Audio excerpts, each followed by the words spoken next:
Many people have been confused with the phrase forgiveness of taxes. But remember this. There is no forgiveness of the second installment of your 1942 federal income tax. This installment must be paid by midnight tonight. So be sure to put your check in the mail before that time.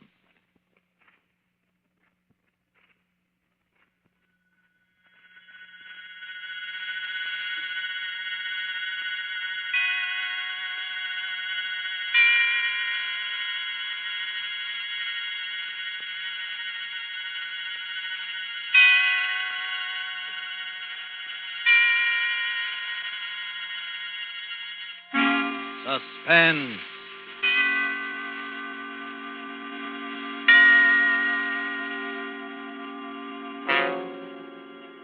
This is the man in black, here again to introduce Columbia's program, Suspense. Heading our Hollywood cast is a young lady known simply as Margot, whose talent for the art of suspense has been heard before on this series. Tonight, Margot, using the name of Jacqueline Blaine, tells of strange happenings on a Jude ranch, including the hurried and unexplained departure of an important guest. Appearing with Margot is Mr. Kent Smith, a newcomer to our microphone, as Gil Blaine, a young man forced by unrelenting circumstances into many odd and mysterious actions. Margot will soon be seen in Behind the Rising Sun, and Ken Smith is currently appearing in This Land Is Mine, both RKO radio productions. The story by Cornell Woolrich called Last Night is tonight's tale of suspense. If you have been with us on these Tuesday nights, you will know that suspense is compounded of mystery and suspicion and dangerous adventure. In this series are tales calculated to intrigue you, stir your nerves, to offer you a precarious situation, and then withhold the solution until the last possible moment. And so it is with The Last Night and the performances of Margot and Kent Smith. We again hope to keep you in suspense.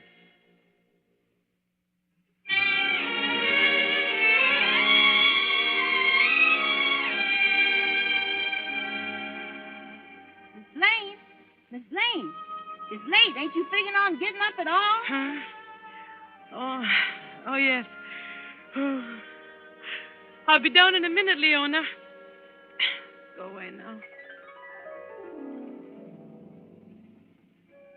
I lay there looking up at the ceiling. Strange, I hadn't slept well last night. All night I had tossed and turned. Worry. That's what it was. Worry. The weekend was over, and Gil and I hadn't raised the $2,500. We were right back where we started from, stuck here in the Hudson Valley with our dude ranch that wasn't paying expenses, and the debts piling up like new snow. That was Gil in the shower. I lay still and listened to the hiss of the water. Poor Gil. It had been a tough weekend for him, trying to be nice to Mr. Burroughs, neglecting the other guests to play up to him, flattering him, agreeing with everything he said. What was the use? I knew he'd never lend us the money. I knew it from the first. I never even wanted to invite him and his secretary up, but Gil had pinned his hopes on it. He'd worked so hard. Worked. Funny word to apply to it. Maybe if Gil had done some real work now and then instead... Morning, Jackie. Morning. Well, how did you make out? How did you make out with Mr. Burroughs? Gil, I'm talking to you. Is he still here? Who? Mr. Burroughs. Oh, no, he left. Well, I'm glad I didn't have to say goodbye to him. I got pretty tired of being nice to him, didn't you? Yeah. Took the 8 o'clock train? 8 o'clock. He took the milk train. The milk train? How do you know? Well, I drove him to the station. That's how I know. Well, what were you doing up at that hour? Well, I hadn't come to bed yet, that's all. But what got into him? The milk train? Why, that hits here about 4:30 in the morning, doesn't it? About? Well, I can't get it into my head why they should bolt off like that. He went alone. His secretary's still here. You mean he left without Marsh? Yeah, Marsh was up in his room sleeping at the time. I guess Burroughs didn't want to wait for him. He went off and left his secretary behind? Well, now, that's the strangest thing I ever heard of. Why did he bring him in the first place? You You had a row with him, Gil. He turned you down, and you let it get the best of you. I did not. That's why he suddenly decided to leave like that. I did not, I tell you. Why should I say I didn't if I did? Oh, I don't know. Everything is so mixed up. Gil, dear, want to toss me my dressing gown? It's on the chair there. Here you are, honey. Oh. Jackie? Yes? Jackie, I got it out of him. What? I got the $2,500. Gil. He finally gave in when I was driving him to the station. Well, you got all of it? The works. I didn't think he would. I mean, the way he was acting. Yes, I know, but he began to soften up after you'd gone to bed. When I asked him, he came through. But, Gil, you mean he carries that much cash around with him? Well, there it is, isn't it? That's funny. You know, he came to me only yesterday and asked me where he could cash a $25 check. Oh, yes, I know about that. I cashed it for him. But the $2,500. Well, he had that all ready for deposit when he got back to town Monday. Couldn't get it to the bank on time on Friday. Oh. He didn't want to touch it, but when I told him I'd rather have cash than the check, well, he just went the whole way and accommodated me. Well, if there wasn't any friction, why did he leave at such an unearthly hour? I don't know. But, Gil... And I don't care. Oh, look, baby. We got the money. Let's just be thankful. Well, of course I'm thankful. It's just that... Miss Blaine? Miss Blaine? Yes, Leona. Well, just about to give you two up. Miss Robles and Mr. Carmen's almost finished with the breakfast. Ain't you two coming? Yes, in a minute, Leona. Come on, Gil. Let's hurry. It's hard enough to get paying guests without neglecting the ones we have. Well, I done fixed up Mr. Burr's room while I was waiting for you. Mr. Burroughs' room, but... You didn't have to bother. He won't be using it anymore. You won't? No, he left. You done left? Why, yes. Leona, what's the matter? Then what about all them suits and things he left hanging up in the closet?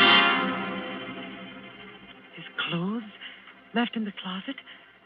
What about that, Gil? Well, he left in an awful hurry, that's all. Oh, leave me alone. Don't let's talk about it. All right. But somehow, I feel that something very strange happened last night.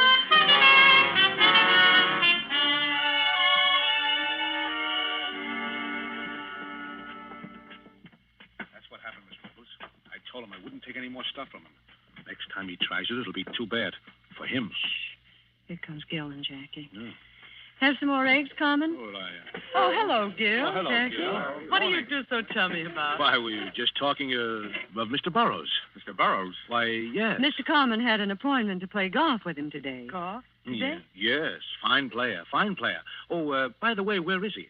I haven't seen him all morning. He's not here. Not here. Well, what do you mean? He's left. He left? Yes, can't a guy leave if he wants to? Sure, Well, for one, I'm glad. He was an old goat. He's mad because he made a pass at her. Well, you didn't like him too well either, Carmen. You see, Carmen had a run-in with him back in the days of bootleg gin. Oh. Well, let's not talk about it. Gil's right. Mr. Burroughs is gone. Let's forget it. What's this? Oh, Mr. Marsh. What did you say about Mr. Burroughs leaving? Do we have to go through this again? Gil, please. Mr. Burroughs left on an early train. Oh, you're joking. No, I'm not. But I don't understand. Well, you're his secretary. You ought to know what he's going to do. That's right, Gil. I should know. That's why it's so strange. He told me we definitely were going to stay until this afternoon. Well, he changed his mind. Blaine. Oh, yes, she's here. Just a minute. Miss Blaine, telephone. Coming.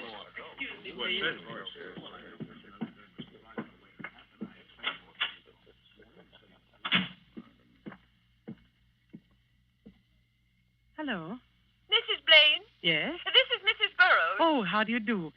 We were awfully sorry you couldn't come out with Mr. Burroughs for the weekend.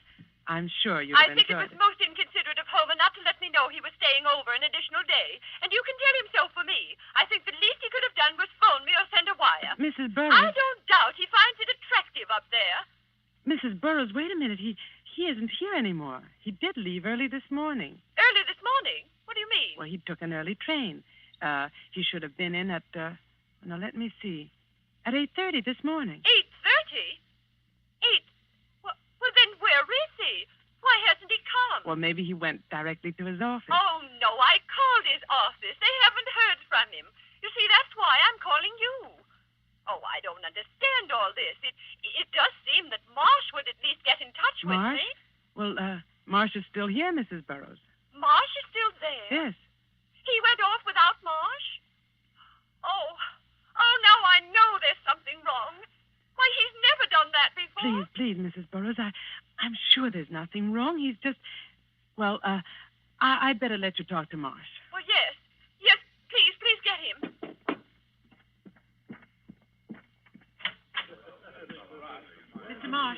Mr. Marsh, Mrs. Burroughs is on the phone. She wants to talk to you. Better take the extension in the front room. All right. She's very upset. We have to calm her. Hello, Mrs. Burroughs.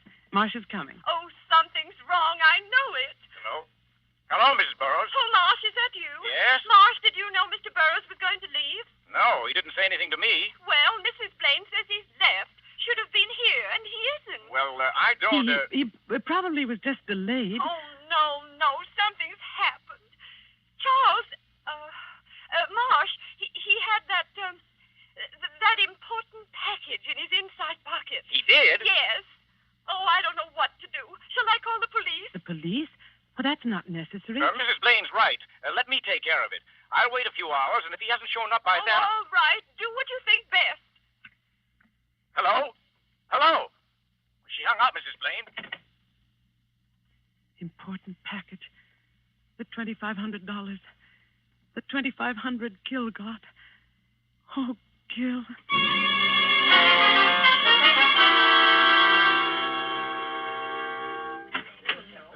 That is Mrs. Burroughs. She was awfully upset. Burroughs didn't show up. She wants me to call the police. The police? Oh, now, wait a minute. You don't have to call the police. Well, why shouldn't I call the police? After all, Mr. Burroughs is missing. Oh, he may show up yet. Certainly, he may show up yet. Carmen's right. You don't have to call the police now. And why don't you want the police? Well, why... There's something strange here, all right. Why didn't Mr. Burroughs say a word to me about leaving? Well, you were asleep. I guess he didn't want to waken you. Oh, I've never known him to be considerate in my life. I suppose he knew what he was doing. I'm not so sure. What do you mean? Well, if he knew what he was doing, why did he leave his return ticket on the dresser? A strange silence fell over the entire group. Marsh was suspicious. Soon he would call the police. And I had a strong feeling that Gil knew more about this than he let on. After breakfast, the group broke up, and I stayed to help Leona clear the table, and I saw Gil and Carmen walk out on the porch together. Cigarette, Gil? Yeah, thanks. Yeah. Here. Yeah, fine morning. And you didn't ask me out here to speak about the weather. No, I didn't. I want the money you owe me. Yeah, that's what I thought. It was due long ago. With the interest, it adds up to $2,500. I can't pay you now. Why not? You said you'd pay it today. Well, it's not that I haven't got it. It's what? Well, everything's so mixed up now. You know. You mean Burroughs' disappearance? Look, give me another 24 hours. I'd like to, Gil, but... Gil! Here comes Jackie. All right, 24 hours and no more. I'm sorry if I'm interrupting something important. Oh, no. We were just talking about the weather. It is lovely, isn't it? Yeah. Well, I better get up to the golf course. Oh, say, Gil, could you lend me the car to drive up? It's pretty far, and I'll do plenty of walking when I get there. Well, as a matter of fact, Carmen, I'm going to use it myself. Oh. Well, in that case, I'd better start walking. So long. Goodbye. He was after the money, wasn't he? Yeah, but I didn't give it to him. Why not? Mr. Burroughs gave it to you, and we do owe it to Carmen. Can't you leave me alone for a minute? Say, you two, why the frown? Hello, Miss Robles. I don't want to interrupt a private fight, so I'll state my business quickly. How about lending me the car, Gil? I want to drive I'm sorry, Miss Robles, but I need it. I'm driving into town, and right now.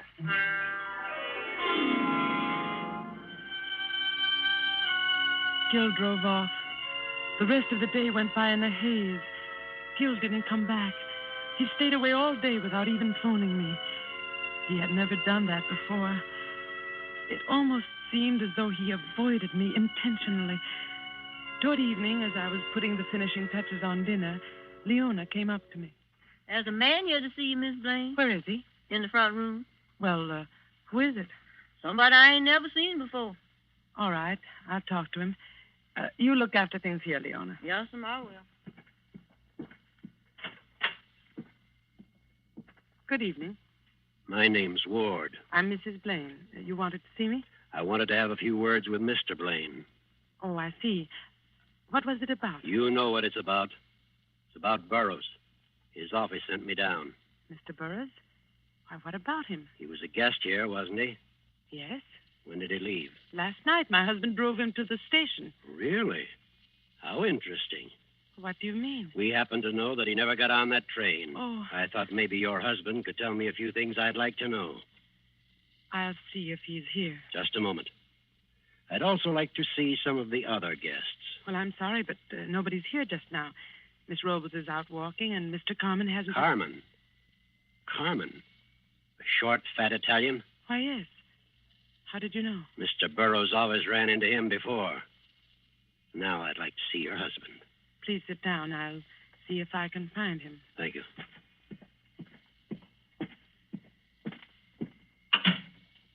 Leona. Yes, Miss Blaine? Has Mr. Gill come back yet? Oh, no, ma'am. I ain't seen him since he drove off this morning. I see. Well, tell the gentleman to wait. I'm going out on the veranda.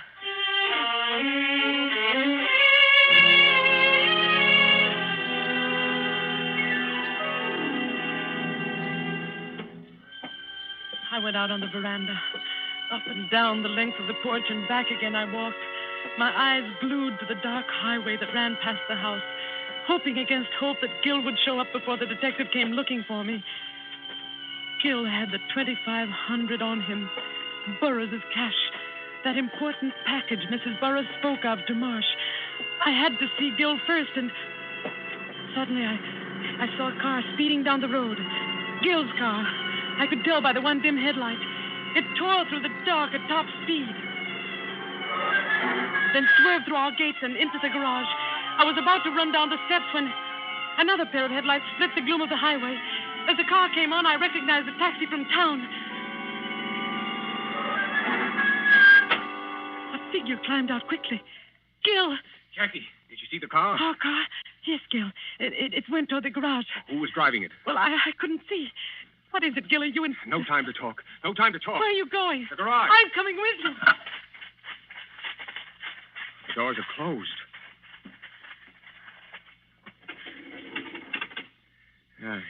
There. Nobody here. Anyone in the car? No. Whoever it was beat it. Oh. I'd like to know who it was. Gill, I don't understand what this is all about. Well, frankly, I don't either. I was parked in front of the store in town. I came out and saw somebody hop in my car and drive off like mad. That's odd. I don't know what he was after, but I don't think he got it. I chased the car all the way here in the taxi. I saw it coming down the road. I thought it was you. Well, let's go back to the house.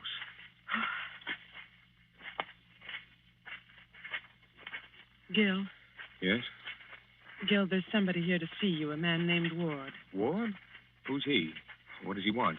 He wants to talk to you about Burroughs. He's a detective. Oh. And, you'd better let me have the wallet with the money, just to be on the safe side. Now, look, I don't want you mixed up in anything. Well, I'll be all right. Please, give it to me. Well, okay. Now you'll have to go in and talk to him. Yeah, I suppose so. I went up to my room and lay there in the dark, trying to distinguish the murmur of voices from below. But all I could hear was a blur of sound. I got the 25,000. Something's happened. The next time it'll be too bad for him. He made a pass at me. He left in a hurry. Let me alone. Why don't you want the police? Why don't you want the police? Why don't you want the police?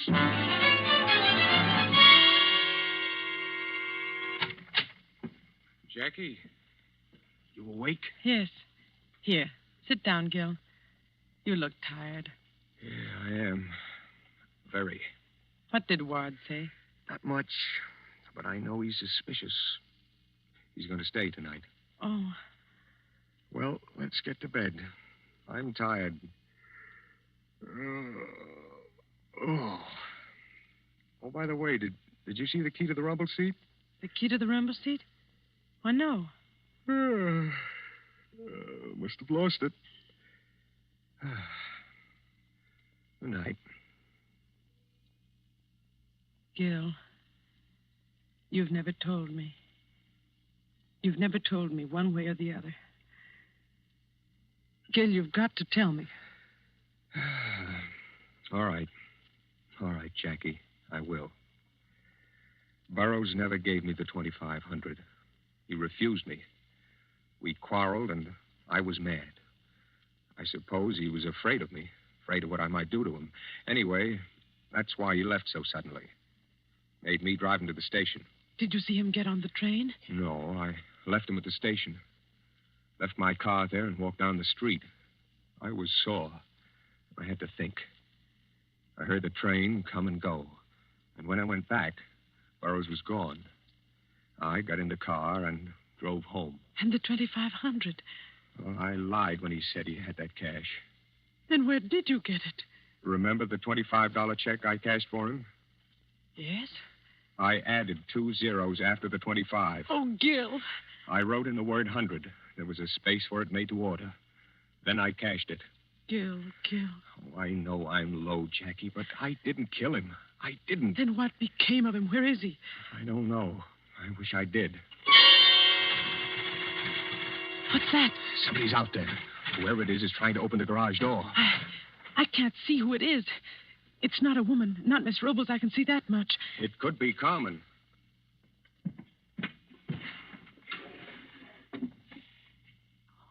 What are you doing in that drawer? Just getting this gun. Now, quiet. No, Gil. Give me that gun. You can't shoot anybody in the dark like that. Please, Jackie. I'm going to turn on the lights. Don't, Jackie. Yes, Gil. Oh, he's running away. Gone. Who was it? I couldn't see. Could you? No, Gil. No, it just means waiting until the next time. Oh, Jackie, what am I going to do? I don't know, dear, but we'll get out of it somehow. How? I'm all mixed up. There's one clear thing. Somebody is awfully interested in that car.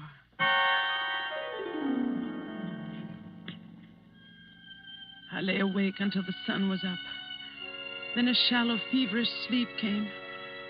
And when I awoke, it was almost evening. Gil's bed was empty. There were the indistinct sounds of life in the house below. I rose, and as my mind cleared, my words of the night before broke through the edges of my consciousness. There's one clear thing. Somebody is awfully interested in that car. I dressed slowly. A tantalizing thought hovered just beyond my grasp. The car. What was there about the car? I slowly walked down the hallway, my eyes half closed, thinking. I had to talk to Gil. Leona? Yes, sir? Where's Mr. Gill? Well, he done went to town with Mr. Ward. You went with Ward? Yes, and right after breakfast. Mr. Carmen gave him a lift down and... Carmen? Oh, yes, but Mr. Gill, he done left you this note. Oh, let me see it. Jackie, I've gone downtown with Ward. I'm going to tell him about the check. And whatever happens will have to happen. No, Gil. No, Gil, Miss no. Jacqueline. Leon, I've got to stop him. I'm going to drive to town.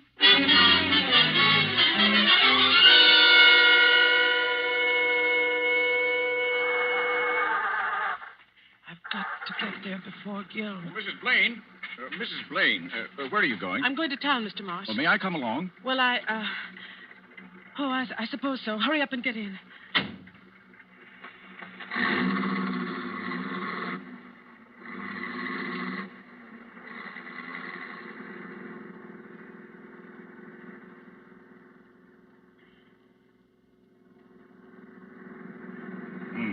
Getting dark. Yes. I hope you don't mind me driving so fast. I'm in a terrible hurry. No. Pull down the next side road. What? I said pull down the next side road. A gun? Yes, a gun. Now do as I say. There's something in this car I want. I won't. I must get to Gil. Let go of that wheel. Let go of that wheel. I said there's something here I want. There's a car coming. Let go. Look out! Ah! Ah!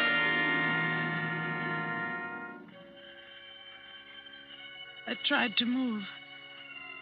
Miraculously, we were alive. The other car had careened beyond us up the road. I saw that the side was smashed in. And I heard Marsh's voice. I ought to kill you for this. That was a police car. Keep your mouth shut. Here he comes now. Now remember, there's a gun pointing at your back. Hey, you maniacs. What's the idea? You trying to kill somebody? Oh, sorry, officer. We had a little trouble with the steering wheel. You won't have any more trouble with it. This is the end of your license. Oh, see here, officer. I'm in a terrible hurry. If you let me drive to the station... Wait a minute, buddy. Let's have your names. What's yours? Come on. Marsh. Charles Marsh. Oh, Marsh. What's yours, lady? Mrs. Gilbert Lane. Yeah. And yours? Well, come on. What's yours? What's your name? Who are you talking to? That guy in the rumble seat. The rumble seat? Mr. Burroughs. Oh, it's Burroughs, is it? Well, why don't you say so? Hey, what are you, a wise guy sitting there like a mummy? Come on, answer me, will you? Hey, wait a minute. This guy's dead. You did this. The rumble seat flew open when we crashed. Officer, he's got a gun. He murdered that man. I am warning you. Keep back or I'll... That takes care of him. You're all right now, sister. Yes. I'm all right now.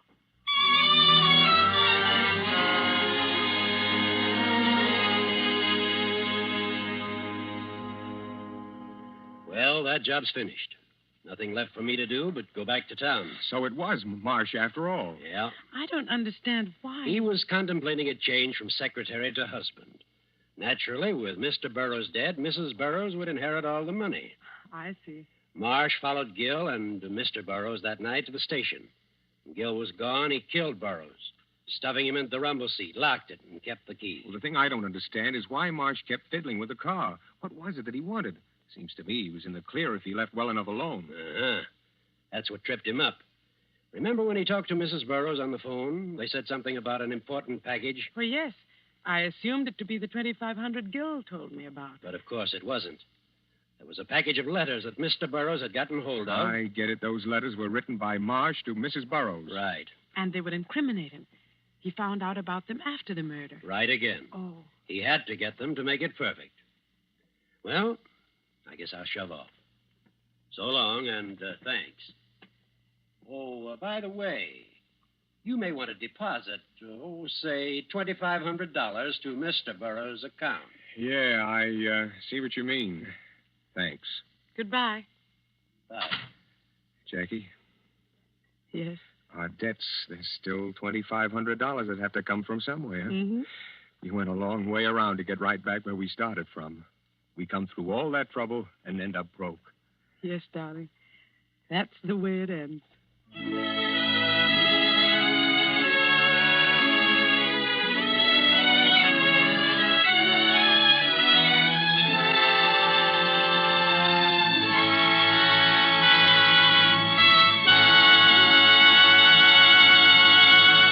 And so closes the story called Last Night, starring Margot and Kent Smith.